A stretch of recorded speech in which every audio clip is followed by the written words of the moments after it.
All right, guys. Our next guest is having a great run so far in 2017 and breaking out as a star, a contender, and a man to follow. He is set to take on Tony Ferguson for the UFC interim lightweight belt at UFC 216. He is the Motown phenom himself. Kevin Lee, welcome back to Submission Radio. How's it going? Yo, what's going on, my man? Good to see you. Well, we have to find out, Kevin, what has this past week been like for you? Because we've seen that you did all the media for UFC 216, but then also everyone wants a piece of you when it comes to the Mayweather-McGregor thoughts and predictions. Did you enjoy all the extra attention and interviews, or was it a bit of an overload at times?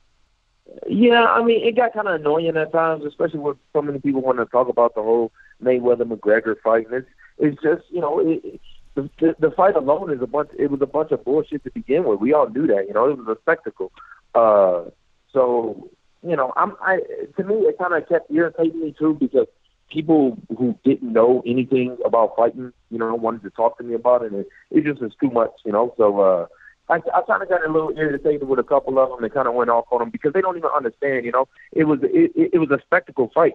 This is for the real fight. This is for the real championship versus me versus Tony. So even if you look at our skill set, I mean, you had, I think, some similar irritation over in boxing because the guys that were promoting GGG and Canelo, that was the real fight over there. This is the real fight over here. So it's kind of like that same irritation. So, Kevin, you're talking about how, you know, this fight was a bit of a spectacle. Did that change your mind at all afterwards, or did you sort of still feel like a spectacle? Were you surprised how McGregor did in the fight? No, I thought he did exactly what he was. I think I kind of even called it, even on MMA Junkie.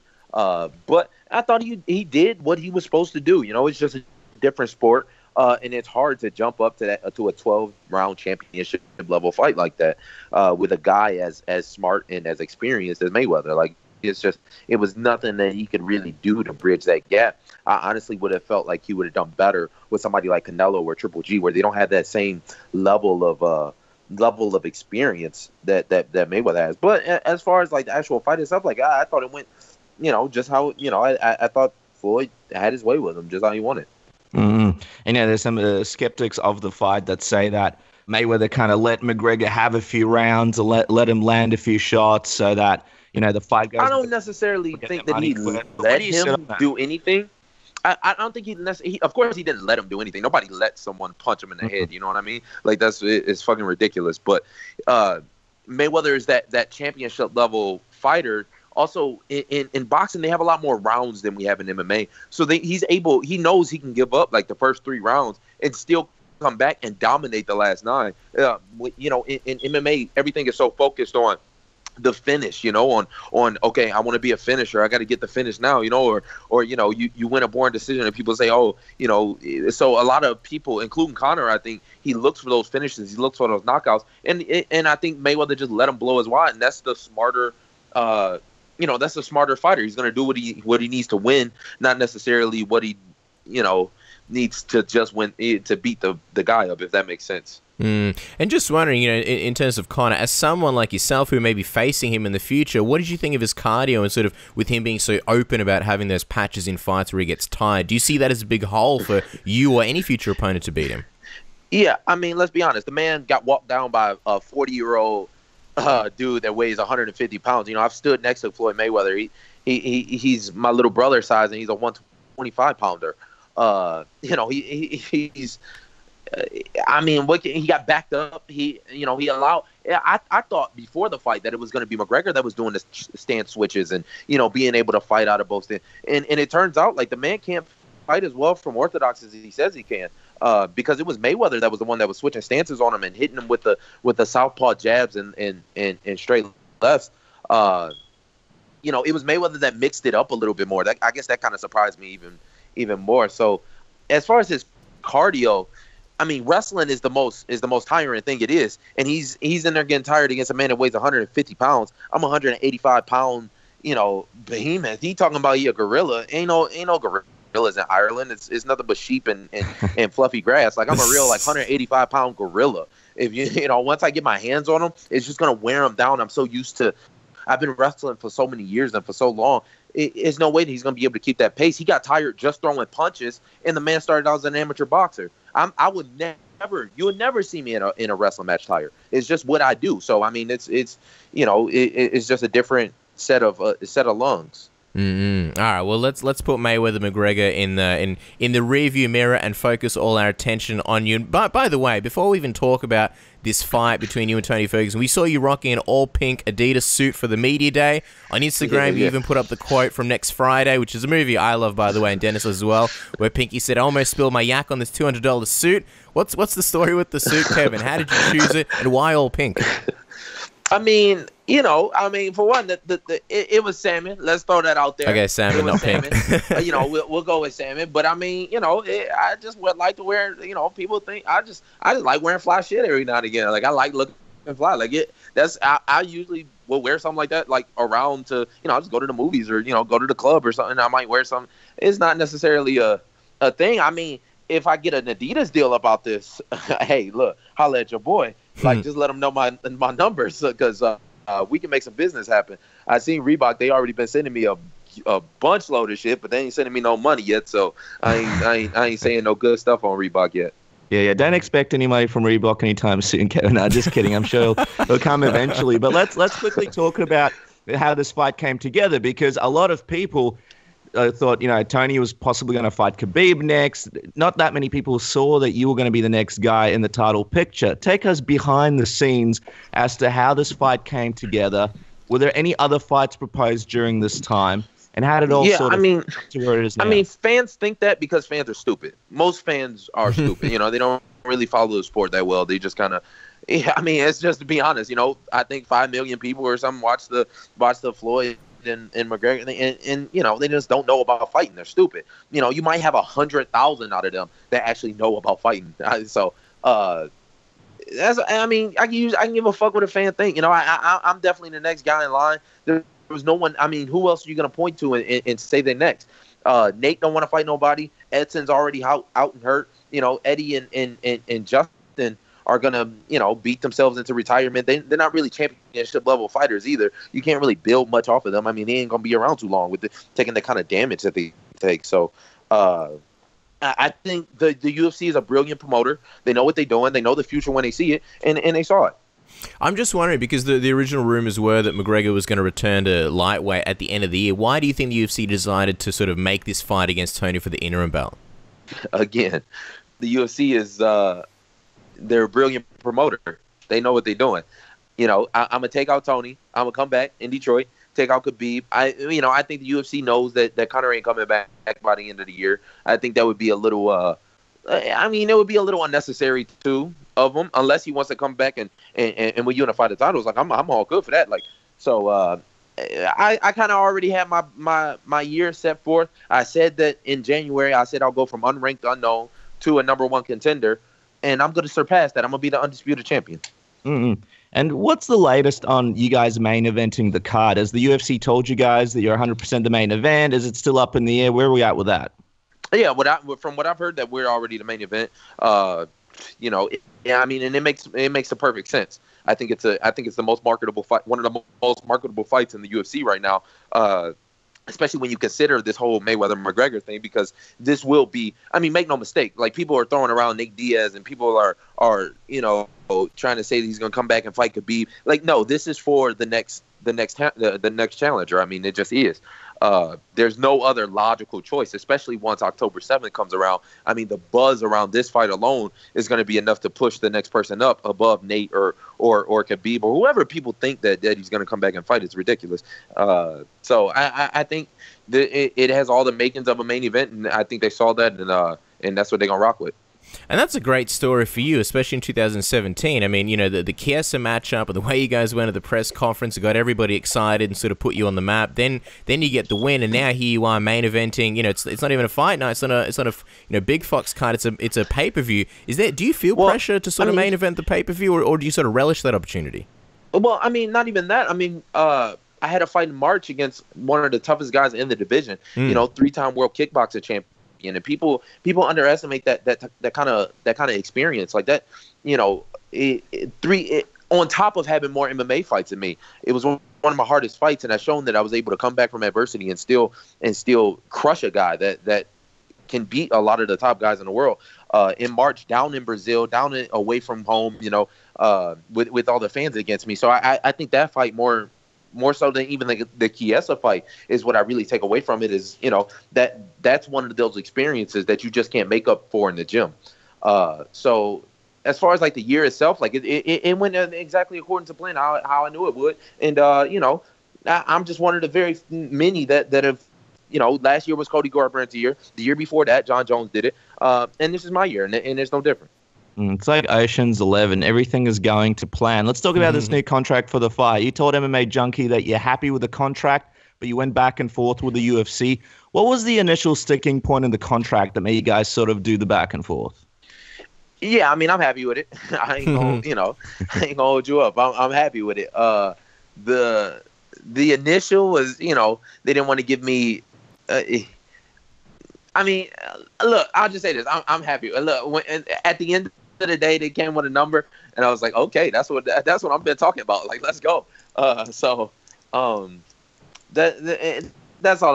can really say. I can't really get into too much with it. Okay, and as far as the contract, the reason you're happy with it is because of the number, the money that you're getting, right? There's nothing wild in the contract. There's no extra stipulations. It just comes down to the number they gave you, right?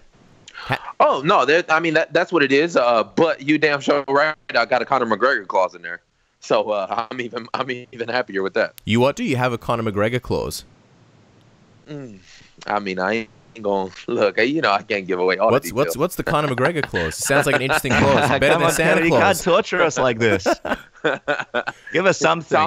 It sounds like Santa Claus. That's what it is. But it's the Conor McGregor clause. So how would the Conor McGregor clause come into play? So what if you win, or assuming you beat Tony Ferguson, you fight Conor? Is that the Conor McGregor clause? I mean, that's the fight to make. Regardless, whether you look at it from an entertainment standpoint or you look at it from a sporting perspective, I'll be I'm the interim. Regardless, and within a month, I'm going to be a world champion, and it's going to be for the real world championship. So after this, I might even, I'm going to look at my options. As far as I'm concerned, McGregor just got beat up by a 40-year-old man. He got to kind of prove himself a little bit. Like, I mean, yeah, the money and all that is going to be good. It's going to be great. But from a competitor standpoint, the Tony is the toughest fight in this division. He's been that way for a long time. These kind of fights are what get me up. If somebody comes around and I feel like they're a tougher fight, then I mean, look, he got to prove himself to me. So I might give him a shot at the real championship, depending on what he's talking about and how the numbers look and how he bounces back. That's interesting. And just to play devil's advocate, you would think, though, wouldn't the numbers be best with Conor McGregor? Because if you're a champion, you get the pay-per-view points. Historically, him being a draw, you would stand to make a lot of money, doing a big fight like that. That's historically. But before him, there was somebody else, and before that, it was somebody else. Like I've been saying for this whole year, all these dudes have been chasing money fights, and it just doesn't make any sense to me.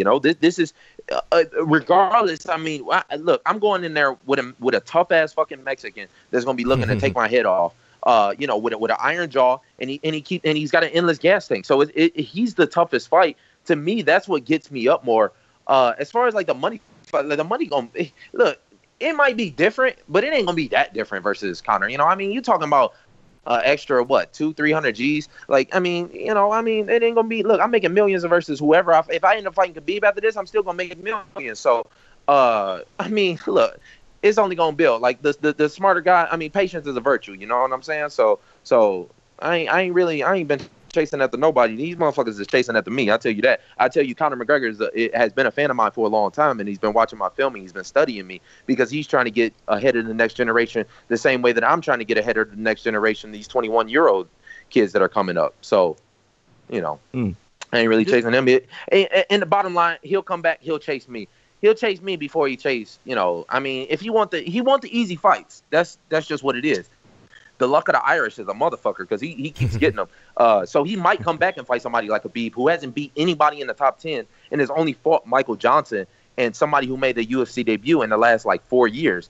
And at the same time, I put in 10 UFC fights, and fought all these different contenders and champions. So, he might pull for the easier money fight, but that's just gonna make it even better for me because look, I'm getting better. He getting older. He getting slower. He getting weaker. You know, he's focusing on boxing. I've been this whole time while he's been focusing on boxing, I've been breaking down his game. So the longer he take, the more ass whooping he gonna get. He better catch me while I'm young.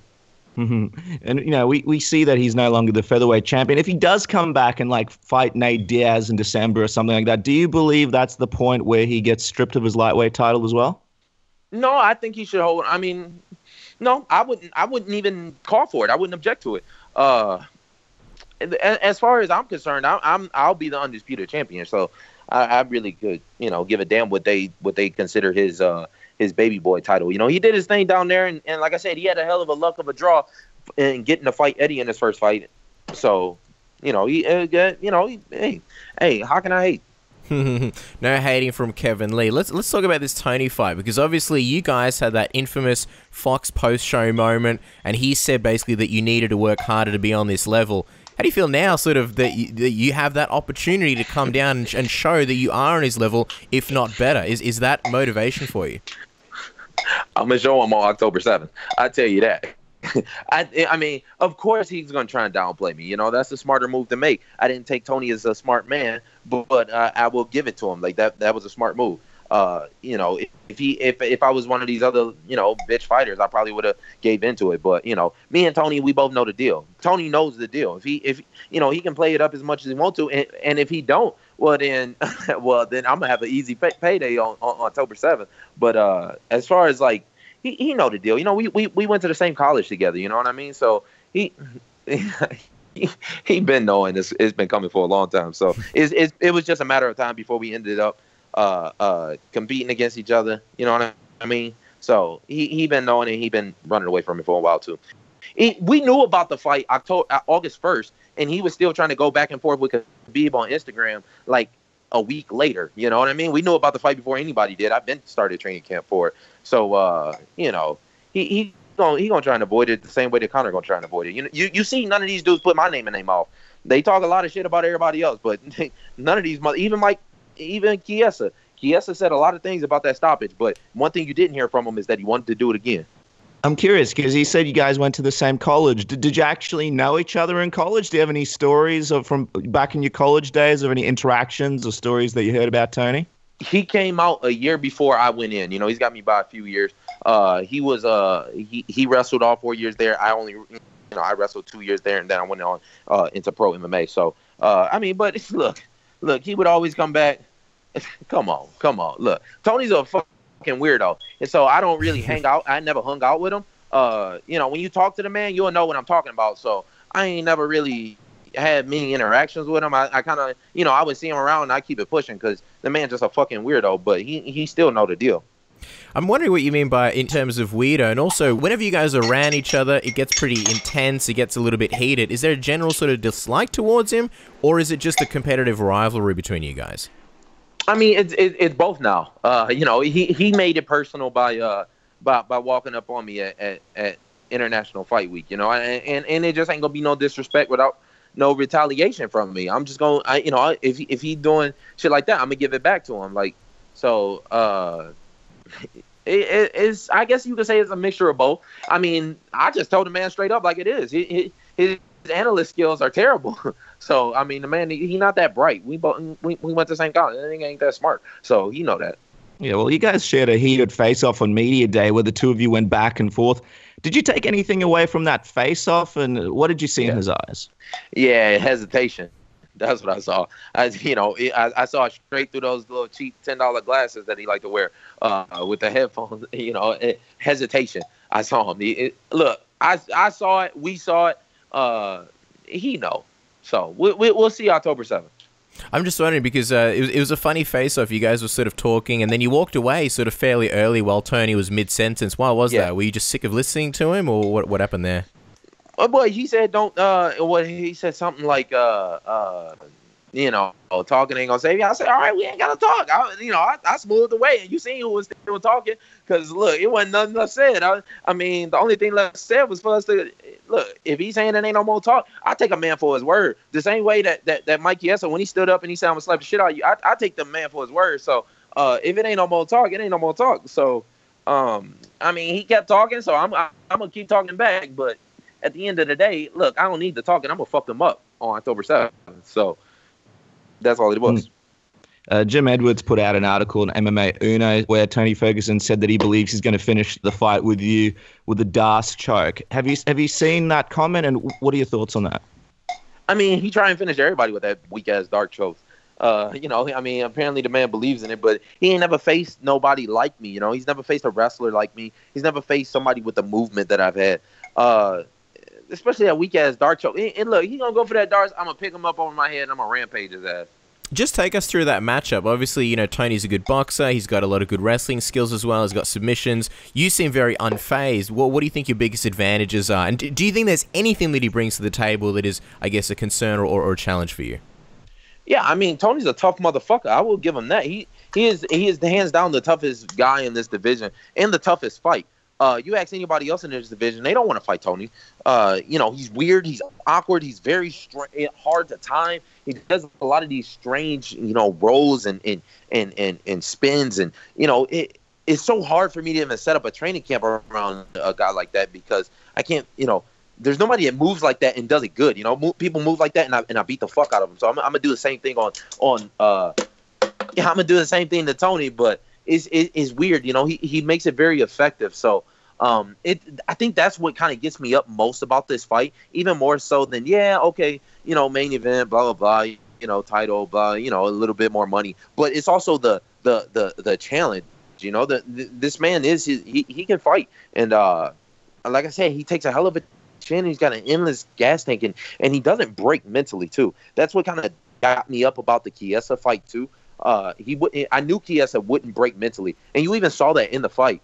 I broke him physically, like there's nothing that you can do when a man has his hands around your throat. But he even after getting choked unconscious, he was still trying to get up and fight. Like I respect somebody like that. So I feel like Tony is the same way, and it's gonna make me have to break him physically, even more so than mentally. There's certain guys that can be broken mentally. Conor, he breaks mentally in the fights. When you look at somebody like Tony, you just don't break mentally. You look at somebody like Conor, like Edson Barboza, like a lot of these guys, like they just break. So I like fighting these dudes that keep it pushing no matter what. Yeah, and we really appreciate the time, Kevin. We'll let you go in just a couple of questions. A lot of people wondering after this fight, what your plans are. If you do walk away as the champion, would you be open to fighting again this year? Obviously, a lot of people talking about Conor coming back for the December card. Do you think there's a good chance if things go well in the fight and you don't walk out with any serious injuries, you'd be up for going again so soon? Yeah, of course. Like I said, Tony's a dog, so I might take a little bit of damage. I'm already expecting that going into the fight.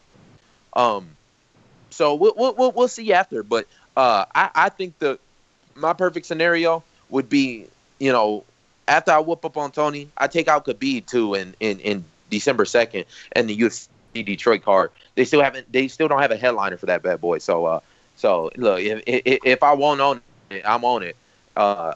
So I kind of like that. Take out both the number one contenders, both guys that will be favored over Conor, and then we'll really make some money in next year. And that's exciting stuff. I'm just wondering, between Khabib and Conor, who do you think is the tougher challenge? That's a bit of a toss-up, no lie. Khabib's obviously it's just different styles. Khabib's obviously got that wrestling that you have to watch out for, that you can't underestimate. And Conor does have that thump in that left hand. You really can't, you can't disrespect that. If I had to choose a pick, I would probably say Khabib, just because. Look, I ain't gonna lie. It's a toss up. Either way, Tony to me is tougher than both of them. So that's what kind of gets me up a little bit more. As far as like finding a number one contender after this for the real title, I don't know. I would have to see who would make their best case. But as far as like the actual fight itself, I might say Khabib, but Conor breaks, man. Conor, I love a motherfucker that break. So look. By the second round, he up out of there. He think he can look, the fans are crazy as fuck if they think Conor will put me away in one shot. Like, they're crazy. Well, there you go, guys. I mean, that's the way you're selling UFC 16 is amazing. You and Tony, in your mind, the toughest test in the division. What's the official prediction? As we let you go, Kevin, how do you see yourself getting your hand raised at UFC 216 on October 7th? I'm going to fuck Tony up.